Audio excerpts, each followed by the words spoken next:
and welcome to this week's programme. It's Saturday the 3rd of December and it's just gone 6 o'clock, and I hope you're having a good weekend so far, albeit a little fresh. Do watch out for the the weather later in the news, where I'll be telling you what the weather's likely to be doing this coming week, and we may be in for a surprise. Anyway, it's National Tree Week, and the Mayor of Weymouth, Councillor Anne Weaving, has planted the first of several oak saplings at Tumbletown off of Radipole Lane in South Hill yesterday. The tree planting commemorates the Friends of Tumbledown group, which was set up earlier this year to help volunteering, recruit volunteers and fundraising for equipment and events to support the aim of the overall project. Other saplings were also planted by members of the Friends group to form an oak copse at the bottom of the Tumbledown site. And at the same time, Dorset Council hosted a celebration of volunteer heroes by planting 25 to 30 fruit trees, which will form an avenue along the access path from the top of Tumbledown. All the trees planted on this event will be registered with the Queen's Green Canopy Initiative, which has been extended to March next year.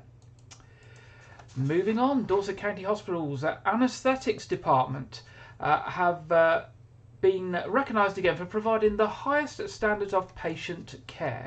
The department has received the prestigious Anaesthesia Clinical Services Accreditation from the Royal College of Anaesthetists for a second time. To receive accreditation, departments are expected to demonstrate a high standard in areas such as patient experience, patient safety and clinical leadership. Dr. John Chambers, who's the consultant anaesthetist at Dorset County Hospital, said the process of re-accreditation through the Anaesthetic Clinical Services Accreditation Scheme has been a positive experience for our whole department. It has enabled us to ensure that the high quality anaesthetic service at DCH, developed over many years, remains safe, efficient and patient centred. The lead reviewer who undertook the reviews, Chris Millard, said, "Congratulations to the anaesthetic department at Dorset County Hospital for achieving ACSA accreditation. It's a well-earned accolade, as it is clear from the review process that the department delivers a consistent high quality and patient-centred service across the board. The atmosphere during the visit was open, welcoming and friendly. The enthusiasm and engagement for the department shone through at every turn. This is a strong and well-run anaesthetics department." So well done there to everybody at DCH in the anaesthetics department. Those with a blue badge who meet certain criteria can now apply for an additional parking permit, allowing them to park free of charge in Dorset Council's car parks for up to 3 hours. The new restricted mobility car park permit, which will need to be displayed alongside blue badges, gives holders more time to complete their shopping and tasks at Dorset's towns. Blue badge holders who don't qualify for the scheme have also seen a change to their parking, with the introduction of a free 1 hour's parking in Dorset Council car parks on top of a parking purchased. They'll need to purchase a valid parking ticket for a minimum of 30 minutes, and if they do that, they can then stay for 1 hour 30 minutes, with the 1 hour extra being free. Councillor Brian, who has spoken on this scheme, said this change makes parking across our car parks consistent. Previously there were different rules in different towns in the former districts and borough councils that existed before Dorset Council, and this sometimes caused confusion. The free hour for blue badge holders on top of their purchase parking offers consistency and fairness across all car parks and takes into account extra time an individual may need when they're shopping or visiting our towns. Now, if you want to apply for the 3 hour, what they're calling the RMCP, the Restricted Mobility Car Park Permit, you need to be receiving the higher rate mobility component of the Disability Living Allowance, 10 points or more on the moving around section of the mobility component of the Personal Independence Payment, higher rate mobility component of Child Disability Payment, War Pensions Mobility Supplement or Armed Forces Independence Payment. Alternatively, you'll need to provide evidence that the vehicle registered in the name of the person with a disability or their unwanted drivers is tax exempt. To find out more about the RMCPP, or the Restricted Mobility Car Park Permit, and the blue badge, and how to apply, you can find this all on the Dorset Council website at dorsetcouncil.gov.uk/parking/blue-badges. Now, if you need any assistance with applying, you can call 01305 221 000, 01305 221 000. Now, the RMCPP permit costs £15 and it's valid as long as your blue badge is, so it will expire the same time as your blue badge. Dorset and Wiltshire Fire and Rescue Service is reminding people about the best ways to stay safe while staying warm this winter, especially with the rising cost of living. Safe and Well manager Vicky Thomas said, whenever the temperatures start to drop, we know that people will get heaters and electric blankets out of storage. But we also know that lots of households are doing things differently at the moment to try and save money. Whether that is using an open fire for the first time in years or delaying essential maintenance of boilers, the risk could be far greater than any cash saving. So we're urging everyone to take extra care and save safely. And they've got a hashtag Save Safely that they're obviously posting messages on. Now, you can get a free Safe and Well visit where Dorset Wilts Fire and Rescue will come out if you're vulnerable and check your home. And to get information on that or to book a visit, you can call 0800 038 2323. That's 0800 038 2323. Or you can go onto their website and look for Safe and Well visits. So that's www.dwfire.org.uk. Now, their specific advice says using camping stoves or barbecues indoors is really dangerous. That's fairly common sense. They let off carbon monoxide, etc., and it's a fire risk. Electric heaters or electric blankets that haven't been used for years could be a fire risk, so watch out for signs of dangers of loose wiring, such as scorch marks, hot plugs and sockets, fuses that blow often, or circuit breakers that trip. Make sure that you are using the right heater in the right place. Standard gas or electric portable heaters must not be used in shower rooms or bathrooms. Obviously, people do get very cold in the bathroom, and we need to make sure we're using the right sort of heaters in bathrooms. An electric blanket that's been stored folded may have damage to the internal wiring, so it's safe to store them flat. If you're drying clothes indoors rather than using a tumble dryer, keep them well away from heat sources. And if you are using that open fire for the first time for many, many years, or wood burners, get your chimney swept so we make sure that the chimneys don't catch fire. Not getting your gas boilers serviced is a false economy because it may be dangerous. It may actually be letting off carbon monoxide gas, which may lead to you being poisoned and obviously life-threatening. So that's some useful tips from Dorset and Wilts Fire and Rescue. So if you'd like some more advice or you'd like a Safe and Well visit, give them a call 0800 038 2323 or look on their website. Keep up to date is what Dorset Council are saying, and see if you qualify for financial assistance as personal circumstances change because of the cost of living situation. Qualifying for benefits can not only unlock income but could lead to additional assistance where outgoings become reduced. Even if you think you're not entitled to any assistance or have previously applied, you should still check again to see if you are now entitled if you haven't done recently. It just takes a few minutes and could have an impact on your day-to-day life through giving you a bit of extra income. Now, more information on how to deal with the cost of living issues and things that you can look out for can be found on the Dorset Council website at www.dorsetcouncil.gov.uk/w/cost of living help, and we've got hyphens in between of that, so it's cost of living help. But if you just search on Google Dorset Council cost of living help, I'm sure it will get you to that page. And there's also a government website you can check on www.gov.uk/browse/benefits. Always worth checking to see if there's anything new that you can get help with. Now, West Dorset MP Chris Loader has urged local people to think twice before getting fuel from Morrison's and other supermarkets because of the risk of being ripped off. The MP has implored the Morrisons head of fuel to overhaul their current pricing policy, which he says are unfairly discriminating against rural people throughout West Dorset and further afield.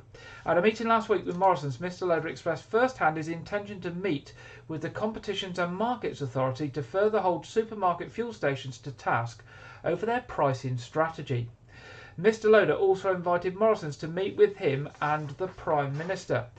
Mr Loader hosted a call with Bridport Business Chamber and Bridport Town Council following considerable feedback to the MP about local fuel prices being up to 20 pence higher in Bridport than in neighbouring towns such as Weymouth and Yeovil.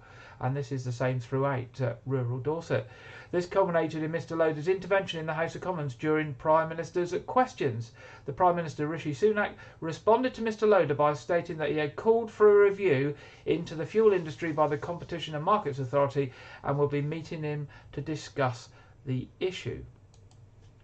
Officers from Dorset Police are appealing for witnesses or anyone with dash cam footage to come forward following a road rage incident in Weymouth.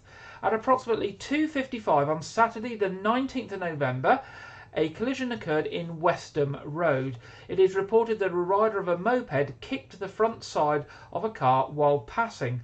He subsequently came off his bike and was involved in a collision with a stationary parked vehicle. Damage was caused to the car and the stationary vehicle. Following the collision, it is reported that the rider of the moped assaulted the driver of the car, causing an injury to his nose.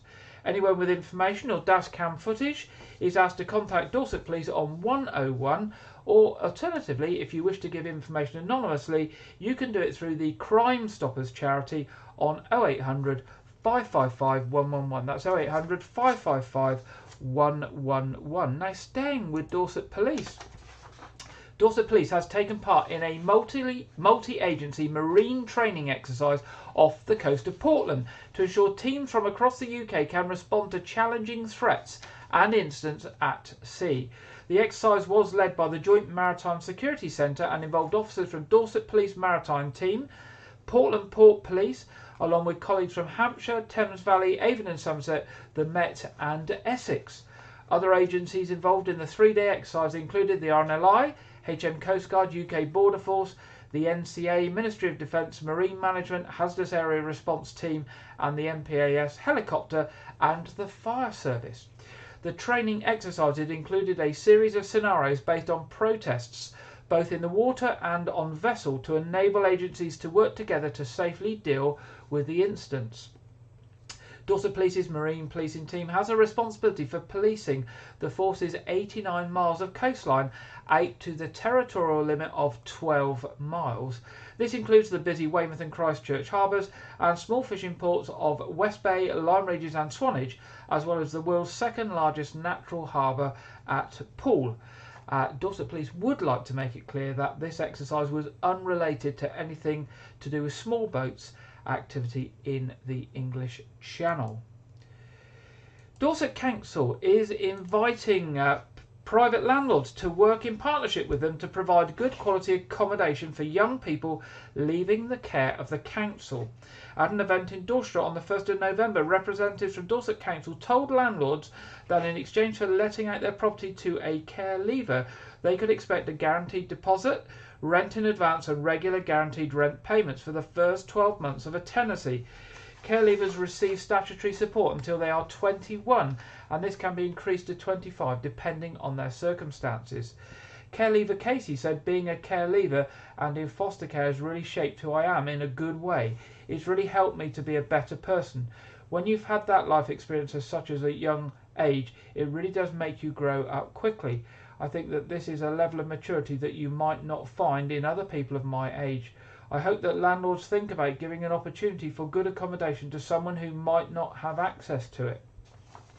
Now, currently Dorset has 526 care leavers, and that was data from June this year. Some looking to set up their first home with practical and financial support and moving in kits provided by Dorset Council. Each tenant also has a dedicated worker who will liaise with the landlord to ensure the tenancy is a success. The council also equips the young care leavers with essential life skills such as tenancy readiness, being a good neighbour and budgeting. Now, if you're a landlord and interested in finding out more, please contact the Dorset Council Care Leavers team on 01202 868 257. That's 01202 868 257, or email them at CL, that's as in care leavers, care leaver opportunities, CL opportunities at dorsetcouncil.gov.uk. That's CL opportunities at dorsetcouncil.gov.uk. And any chat that you have with them is under no obligation to yourself. So it's an opportunity to ask questions and get more information if you need to. Now, West Dorset campaign for Real L Camera and Dorchester Casterbridge Rotary Club are delighted to announce that the 34th Dorchester Beer X will be held at the Dorchester Corn Exchange on Friday and Saturday, February the 3rd and 4th. Respectively. The festival, along with promotions some of the UK's best brewers and cider producers, also has a charity angle, with this year's principal cause being the Robert White Centre for Dorset County Hospital. The Robert White Centre provides specialist radiotherapy care and outpatient support for cancer patients being treated at Dorset County Hospital, benefiting over 5,000 patients a year. Now, it's important to say that centre at Dorchester Hospital saves people who used to have to travel to Poole, or it saves many people from having to go to Poole, and gives them that care right on their doorstep. Now, funds raised from the beer festival will be split 50-50 between the Dorset County Hospital's Charity Radiotherapy and Cancer Services Fund. This year, the Beer X Committee are proud to announce a brand new festival main sponsor, the local award-winning Cerne Abbas Brewery, which is run as a partnership by Victor Irvin and Jodie Moore.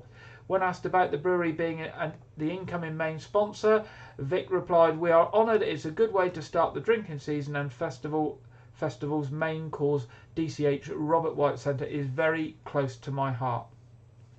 Now, every year the festival holds a raffle over the 4 sessions with prizes donated by local businesses and breweries.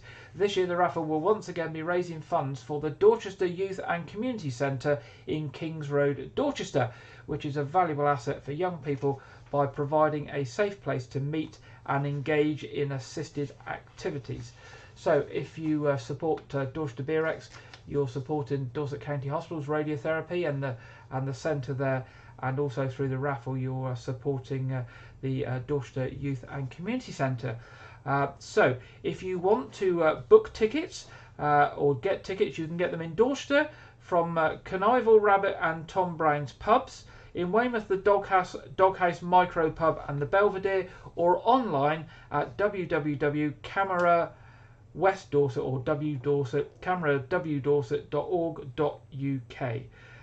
So there we go, something to look forward to in February. Now, Weldmar Hospice Care's Christmas tree cycle is back. Now, I know it's a bit early, but letting you know, because it may make your mind up whether you're going to get a real tree because you're worried about how to get rid of it. So yes, the Weldmar Hospice Care's Christmas tree cycle is back, where you can book a collection for your real Christmas tree in January in return for a suggested donation of £10 a tree. The collections will be made between Saturday the 7th and Monday the 9th of January from the Weymouth, Portland, Dorchester, Bedminster, Blandford, Bridport, Sherborne, Shaftesbury and Gillingham areas. The Tree Cycle initiative is once again being supported by Trinity Street Christmas Trees, who will be making the collections on Weldmar's behalf alongside Weldmar volunteers and helping dispose of the trees in an eco-friendly manner. Fiona Hansford coordinates the project for Weldmar, and she says it's great to be able to offer Christmas tree cycle for the people of Dorset again, and every donation for every tree collected means that we can continue to provide specialist care for adults in Dorset living with a life-limiting illness and support for their loved ones. Tamsin Hyde from Trinity Street Christmas Trees is delighted to partner with Weldmar again. She says, as a local Dorset-based business, it is great to not only be able to offer this service to the local community, but also help raise vital funds for Weldmar. As a team, we were able to collect over 900 trees during the last initiative, which raised more than £10,000 for the charity. This is a fantastic scheme we're extremely proud to be involved in. Now, there you go. £10,000 raised by the help of Trinity Street Christmas Trees, working with Weldmar to recycle Christmas trees. Now, this is very, very popular, so if you're interested, you're going to need to book early.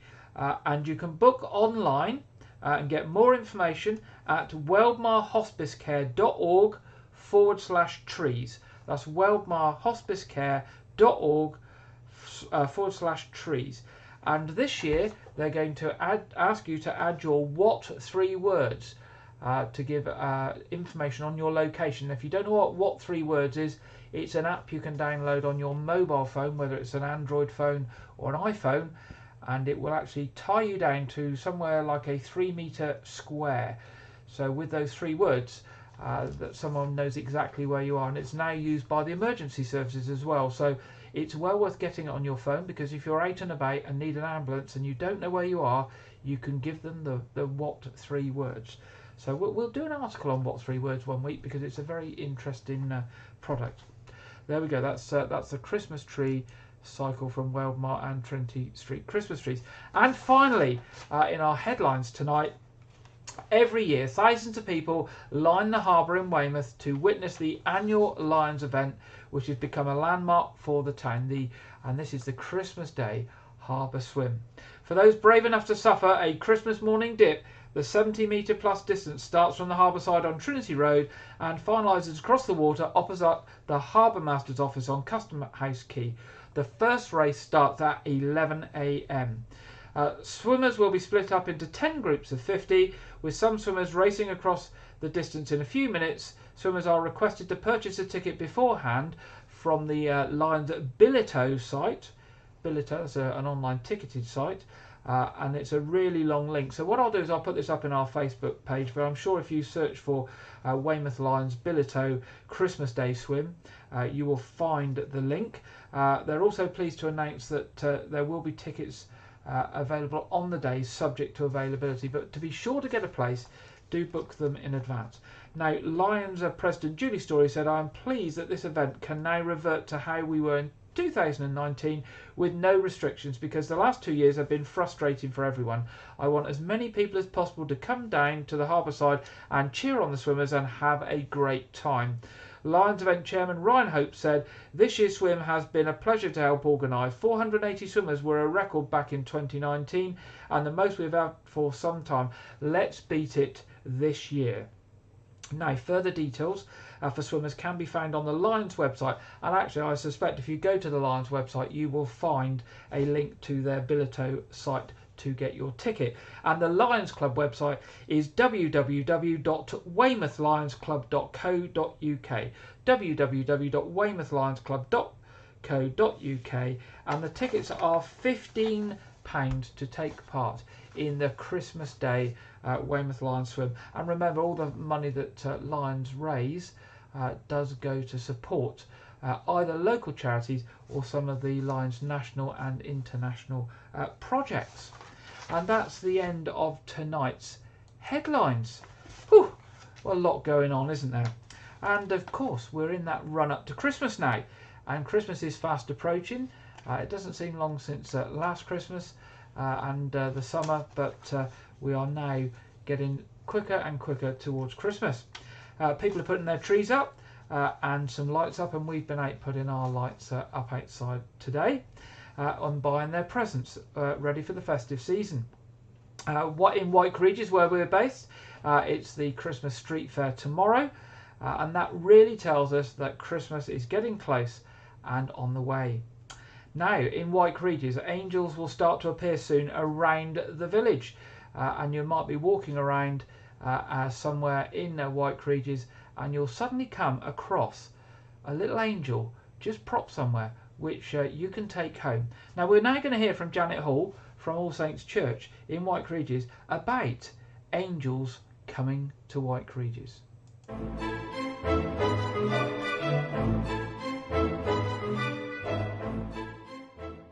Angels are coming to Wyke Regis, so keep your eyes open. From the 1st of December, All Saints Church is sending them out to waft along the pathways, hoping that you might come along and find one. So if you see a little angel like this one, pick it up and take it home. It is a present from all of us. In the week before Christmas, we hope the church will be filled with angels, made by different people in the parish. We're hoping to open the church as much as possible so that you can come and see them for yourself. And they will, of course, be there for a special service on Christmas Eve, an angel service. If you want, you can come to it dressed as a shepherd, a king, or an angel, of course.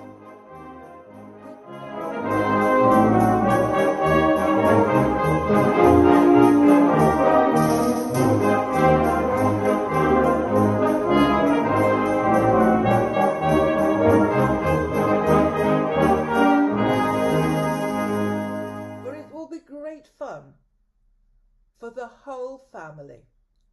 There will be singing and acting, and there'll even be angels, some for you to take home and hang on your Christmas tree.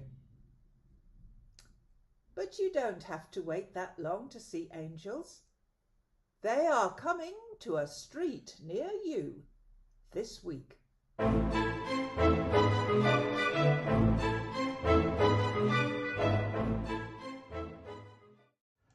So there we go. Look out for those angels around Wyke Regis. If you live in Wyke Regis, take them home, put them on your tree if you want, but do come along to the church in Wyke on Christmas Eve at 4 o'clock to see all the other angels. And if you fancy making an angel, make an angel and drop it into the church. And I'm sure Janet will be happy to place it somewhere special so that others can see it as well.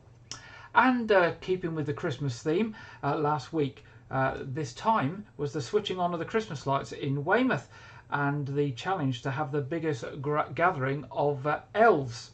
Now unfortunately they didn't quite get there with the elves, and they're going to try again next year, so good luck for that. This was all organised by We Are Weymouth, and so continuing the Christmas theme, here's what happened last week in Weymouth courtesy of We Are Weymouth.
There we go. That's from We Are Weymouth, and that was the Christmas tree lighting up, and the elves challenge last week.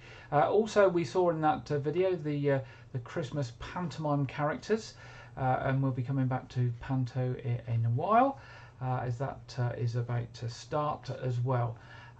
Now, I was reading earlier today that actually they reckon there was between 80 and 90,000 people visited Weymouth last weekend for those Christmas events. So well done to everybody at We Are Weymouth for organising that for the town and bringing people into the town centre this Christmas.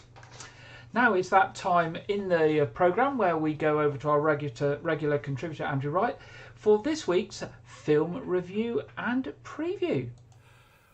Welcome to Wyke Regis TV Film Review and Preview. I'm Andrew Wright.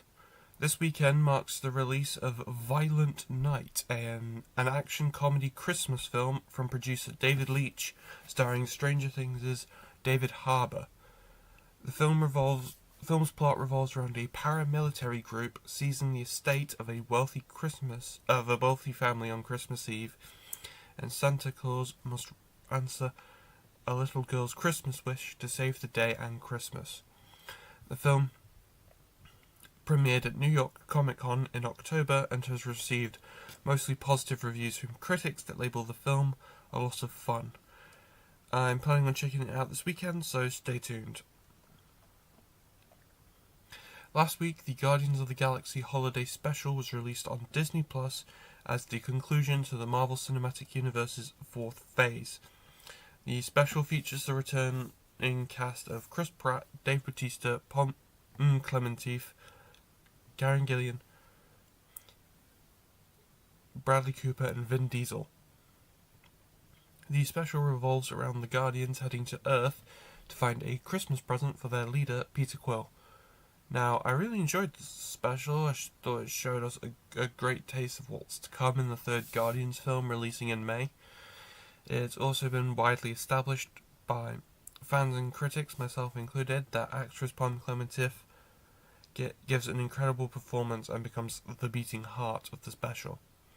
I really enjoyed the special, and it was a great little Christmas adventure, so I gave it 4 stars out of 5. On Wednesday, the trailer for the new Elizabeth Banks directed movie Cocaine Bear was released. The movie tells the true story of an American black bear who went on a murderous rampage after ingesting a duffel bag full of cocaine in 1985. The film stars Kerry Russell, most notable for her role in the TV show The Americans, and also features Ray Liotta in one of his final film roles. The film is classed as a survival horror comedy film, so whilst the trailer does quite well show off the elements of slasher-style horror, it also shows off that it's brilliantly wacky. I recommend giving it a watch at some point. The movie is scheduled for a February 24th UK release. For DVD and Blu-ray releases coming up, there are a couple you might want to check out. On December 12th, the awards-tipped favourite Emily, a fictional take on Emily Bronte's life starring Sex Education's Emma Mackey, releases on December 12th. That's been an award season. This looks like it's going to be an award season favourite. DC's Black Adam, starring Dwayne Johnson and Pierce Brosnan, releases in the new year on January 12th. Also releasing on January 12th is Halloween Ends, the final film in Blumhouse's sequel trilogy to 1978's Halloween. Also up for pre-order is the musical film adaptation of Matilda, which is due for release in summer and is currently playing in cinemas. That's all I have for this week. Be sure to check back next week where I will review Violent Night. Now back to Gary in the studio. Thank you very much, Andrew. And Andrew mentioned there Emily and Black Adam. And of course, we have been fortunate and able to play the trailers for Black Adam and Emily. And we may replay them again in the new year when they are launched. But I'm going to share with you another one, bearing in mind it's the Christmas season. And there's been quite a few released for digital download and to rent at home. And another one this week that I'm going to share with you is Christmas in Hollywood. Now, Jessica is a young up-and-coming filmmaker in Hollywood who has made a name for herself directing Christmas movies. But when handsome network executive Christopher shows up threatening to halt production on her latest movie, Jessica's assistant Rena points out the irony. Jessica isn't just trying to save her Christmas movie, she's actually living in one. Jessica must now juggle all the classic tropes: actors falling in and out of love, a wayward elf dog, and her own string of romantic feelings for her perceived nemesis, in order to get her movie and her life to their happy endings. Is there enough Christmas magic to pull it off in Hollywood?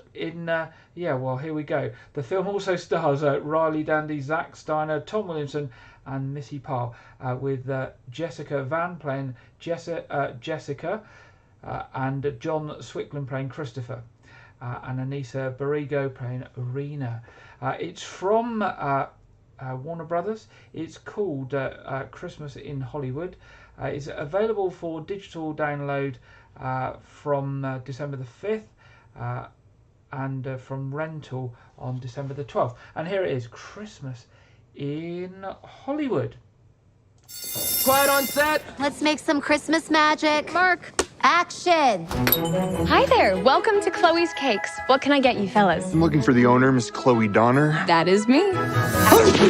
Oh, sorry. Cut.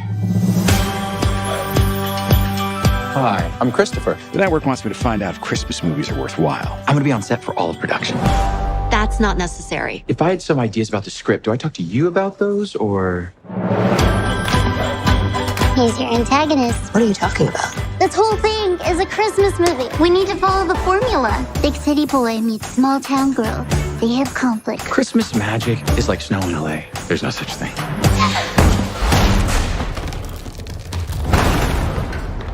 Boom. Do you want to join me for dinner? I would love to get to know you and this movie stuff better. Classic romantic Christmas story. That is a stretch. So, why'd you pick Christmas movies? We always spent Christmas at my grandma Pearl's. She and I would binge watch Christmas movies together. Watching people fall in love at Christmas time. That's the feeling that I always wanted to create with my movies. Can I give you a lift? What have you done? I'm embracing the Christmas movie. We have a problem. I turned around and she's gone. Okay, well, she can't get off the lot. Wait, you think she got off the lot? No. Zoe! Zoe, come to me! Making movies is exciting. We're shutting down the whole Christmas movie division. What? Is this the plan all along? Just pretend you care and then pull the rug out from under us? I do care. I want to be the guy who helps create this warm, comforting, safe place that the world gets to live in at Christmas time. I want to believe him, but I don't know anymore. Logic doesn't save Christmas. Love saves Christmas. Can I trade you in for a talking dog? Not according to my contract. I got her. She's fine. She's absolutely fine. She is fine. Let in the glow.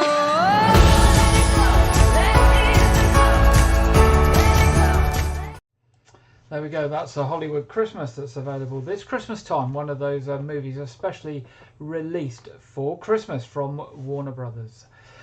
So let's see what the weather has in store for us this weekend. And we go over to the Met Office. And this weekend our forecast comes from Marco Patanga.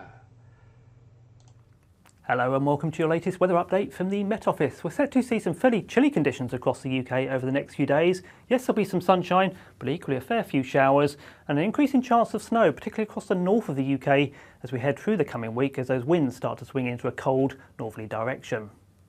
Looking at things though in more detail for the rest of this afternoon, we've got some patchy rain out towards the far northwest of the UK and some showers moving in across eastern parts and off the North Sea. One or two of those on the heavy side. Elsewhere, isolated showers, but plenty of bright weather, particularly out across western and southwestern areas.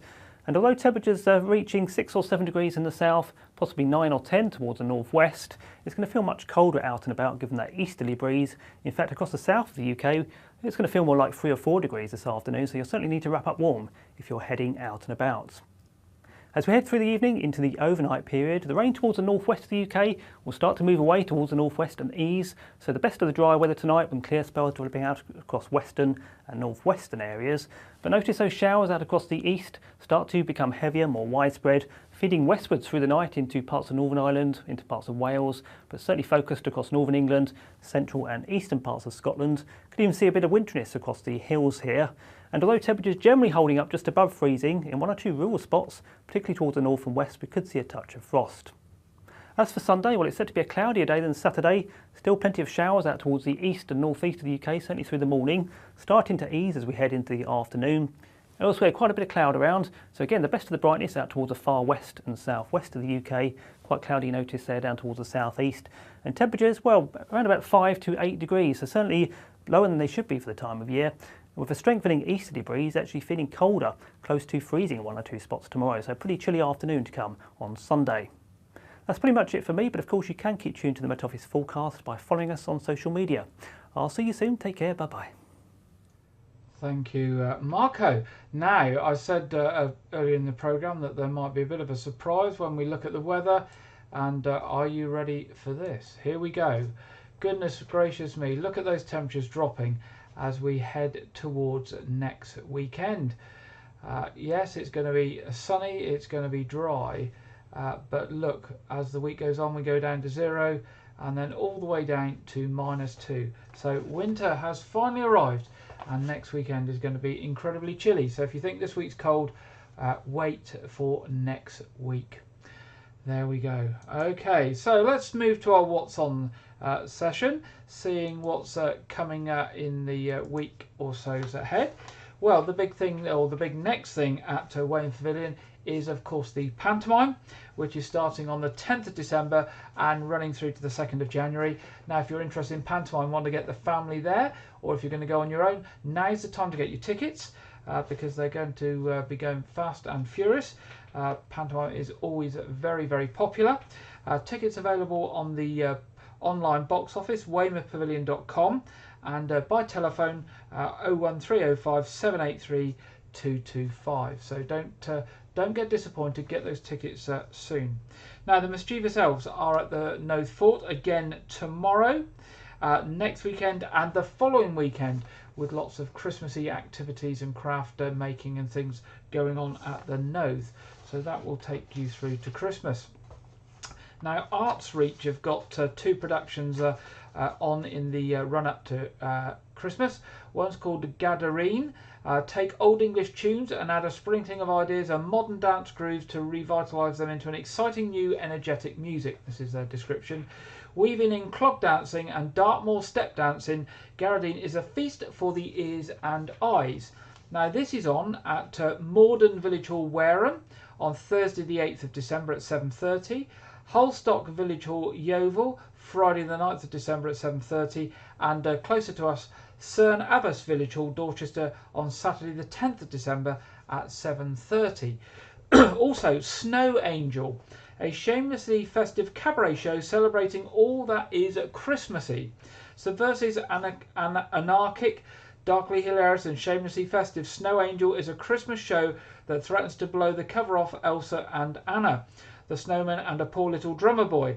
Santa will never be the same. Expect the unexpected and a rather touching Eskimo, madcap joyous and at times preposterous. This is an evening of festive frivolity with a tiny sparkle of magic that will delight.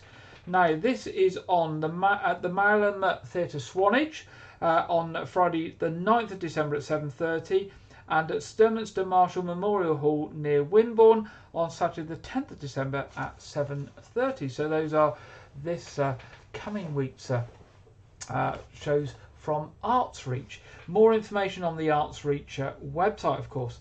Now, All Saints Church tonight in what time are we now? 6:45. So in 3/4 of an hour, there is the concert before the fair in Wyke Regis Memorial Hall, starting at 7:30 with the Portland Coves.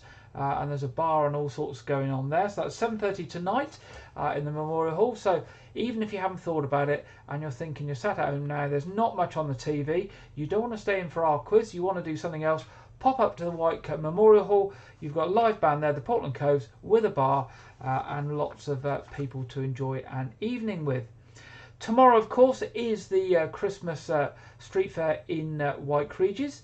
Now, the times I'm not quite sure about, because sometimes I've got 12 till 4 on and some have got 11 to 4 on. So it starts either 11 or 12 and runs through the rest of the day. There'll be hot food, there'll be all sorts of food to buy, there'll be charity stalls, there'll be live music, and I think the local air radio station are running the music for the event. So it should be a nice day. Wrap up warm, come and spend some money, support some local organisations. That's tomorrow, Wyke Square. And if you're local in Wyke, don't forget all the roads get shut off, so you won't be able to drive through the village. On Friday the 16th of December, there's a Christmas concert in All Saints Church by Weymouth Concert Brass, and on Sunday the 18th at 6 o'clock there is the traditional Christmas carol service with readings and carols. And that's it on those things. Church services coming up in Wyke Regis this weekend. Regular services tomorrow 8 o'clock at All Saints Church, a communion service. 9:45 for the monthly cafe church, the sort of more family friendly church service with the modern singing, etc. Starts with breakfast around 9:15, and 11 o'clock at St Edmund's Church. Of course, later this evening at 7:30 we've got our weekly quiz, and the stream will go live about 7:20 so that people can find it. That is free and anybody is welcome to join that for a bit of online fun on a Saturday evening. That's 7:30. And the December episode of A Year Gardening with Clive Gray, that's now available. That will go out next Friday evening at 7 p.m. and repeated next Sunday at 4 p.m. That's the A Year Gardening December episode with Clive Gray. After this, Clive is taking a break through to I think it's March, when then he'll be preparing for the spring. Now, moving to traffic and travel, there are no engineering works planned affecting services from Weymouth this weekend. Just a pre-warning that there are still some strike days coming up on Tuesday the 13th and Wednesday the 14th. That's the week after next, and Friday the 16th and Saturday the 17th. So if you're planning to travel close up to Christmas, be careful and make sure you check what's happening. Major roadworks this week. These are ones where there's traffic lights or likely to be disruption. Williams Avenue, Merley Road, Radipole Lane, Bedford Road, Preston Road, Littermore Road, Louvier Road, and on Portland, High Street Portland and Park Estate Road. A lot of this is to do with building infrastructure for fibre networks with BT Open World and Jurassic Fibre, both working very, very hard getting cables in all over the place. Well, that brings us to the end of this week's programme. Thank you for joining me. Don't forget, if you're doing anything for Christmas, or you're doing any fundraisers, or you've got any local news or events, do drop us a line, news@wykeregis.tv. We'll be happy to share it with the people in next week's programme. I hope you enjoy the weekend ahead. Maybe I'll see some of you at the Wyke Regis Christmas Street Fair tomorrow. I shall be there. And if not, have a good, safe week ahead. And I look forward to you being back with me next Saturday at 6 o'clock for next week's news programme. Good night.